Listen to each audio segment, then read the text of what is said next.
optimize it, change it, right? And until you get to something that optimizes with people, use connections, use social media to connect with other people. How do you do that? Through engagement. When you do regular storytelling, you don't necessarily have the right KPI to measure it. For example, if in the evening we just meet, we are talking, you don't necessarily have the KPI to measure whether that story is effective or not. But when you are in business storytelling, you have your KPI already set up. You know why you are telling this story, who you are telling it to, what are the elements you need to put in the story to get the person react the way you want it to react. So storytelling for business have key KPI that you will need to be able to measure whether that story is effective or not effective. You said storytelling and narrative. Storytelling and narrative are more important to investment crowdfunding than the terms of the deal. It is imperative in order to get people to buy in to the story that you are telling, to buy in to this, to whatever it is about your business.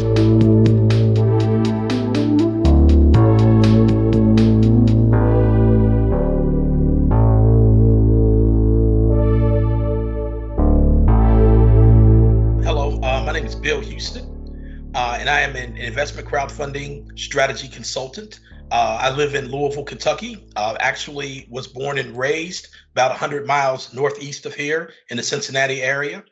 I've been in the crowdfunding space since about 2014. Before that, I worked in digital marketing.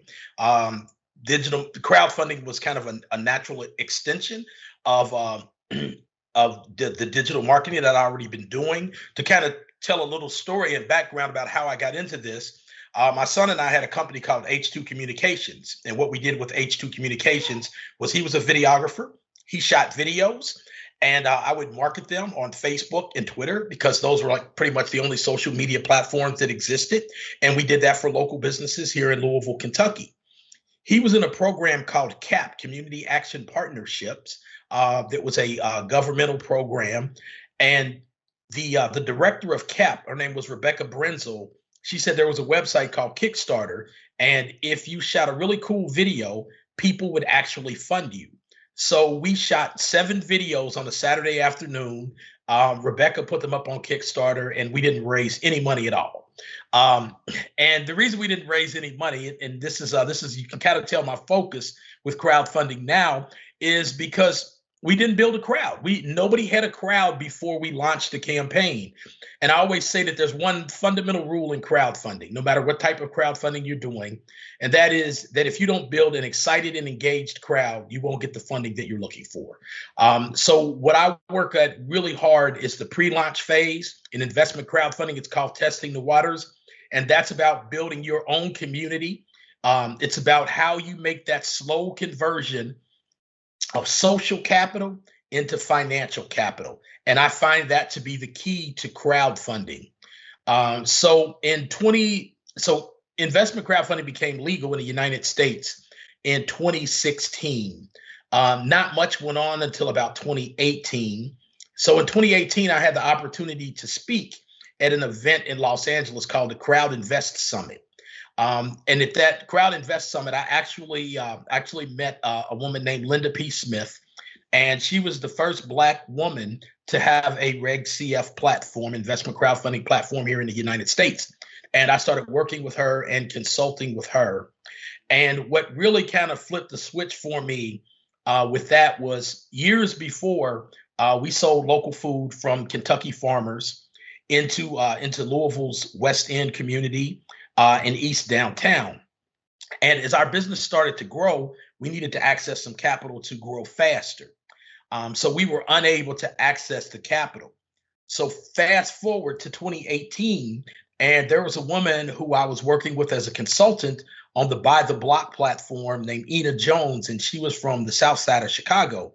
She was doing something very similar to what it was that my son and I were doing with our business with City Life Local Food. But the difference was investment crowdfunding was then legal. So Ms. Jones was able to go to her community, raise the capital that she needed in order to purchase the building and move that business forward. And for me, that was the real turning point because I saw in action, I saw a demonstration of how investment crowdfunding could change businesses, especially Black businesses that are really under resourced in the United States. And from that point forward, I started working on campaigns, consulting on campaigns after my work with By the Block. And one of the things that I noticed was that family and friends round was really hard for a lot of the Black entrepreneurs that I was working with. So I created the Crowd Fit program, and the Crowd Fit program is specifically targeted to helping minority founders actually raise that initial friends and family round and then move on. So when I look at investment crowdfunding, I look at it from the perspective of two campaigns. There's that first initial campaign, which is your inner circle, people that you know and the people that they know, where you get your campaign successful. And then the next phase is to begin reaching out to people who you don't necessarily know. And then the Crowd Fit program is it's kind of where the ball landed for me. So I worked up to that point. I'd worked on 15 campaigns. 13 of them were successful. We raised over $1.5 million on those campaigns that I either managed or consulted. And what was really interesting about that CrowdFit program was it was actually picked up by Rutgers University, and I did an accelerator with Rutgers University. And one of the companies that came out of that accelerator actually raised $126,000 on the WeFunder platform. And about 8 to 10 months later, they raised another round of venture capital worth $500,000. So when there's theory and there's talking about things, and then there's actually putting things into practice and being able to show someone a demonstration of the work. And that's what I think is most important, is to be able to show people that it works. Thank you so much, B. This is an important conversation. You see, you and I met yesterday. Was it yesterday? 2 days ago? Actually, in an event that was about the African diaspora and, of course, Africa trying to meet together to build something for ourselves. And this is something that we find very important, that the time has come for us to unite our strength and build something that we can be proud of. So this is the time for that kind of conversation today. Of course, we are talking about funding, and we're talking about raising funds for the project that you are going to build, because not everybody know how to do that. So being able to leverage your expertise here is going to be very important. In fact, I have a couple of questions I'm going to be asking you to help us clarify, because people do have questions in their mind that they do have a project they want to raise, but they don't know how to raise. They want to build, but they don't know how to raise money for this project. So yeah, your expertise is going to be very important for us and for our community. So thank you so much for the time. And you did say something that is important for us as African diaspora, which is community. And that really was striking for me, because you are talking of crowdfunding, but you're also talking about community. Now, how do you build a community, and how do you build a community that will support your funding so that at the end of the day, it can be successful? Can you share some tips with us? Of course, at the end of the conversation, we're always going to be talking about tips, your expertise, your experiences on how should we do things. So let's start with this. Building community to help support your crowdfunding campaign. Help us. So I'm going to give you an example of how you start building a strong community that is willing to support you and that is really excited and engaged with the work you're doing.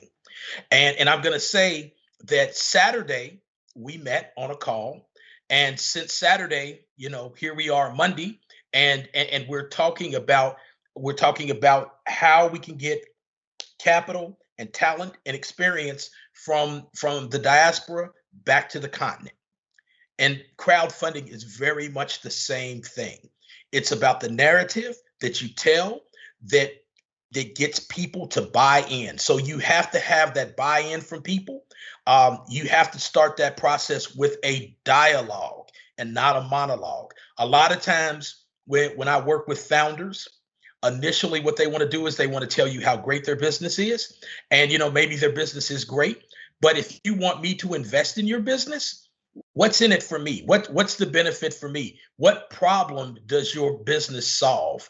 And when you start to center the investor or the customer in your narrative, that's when you start to really be able to build crowd and build community.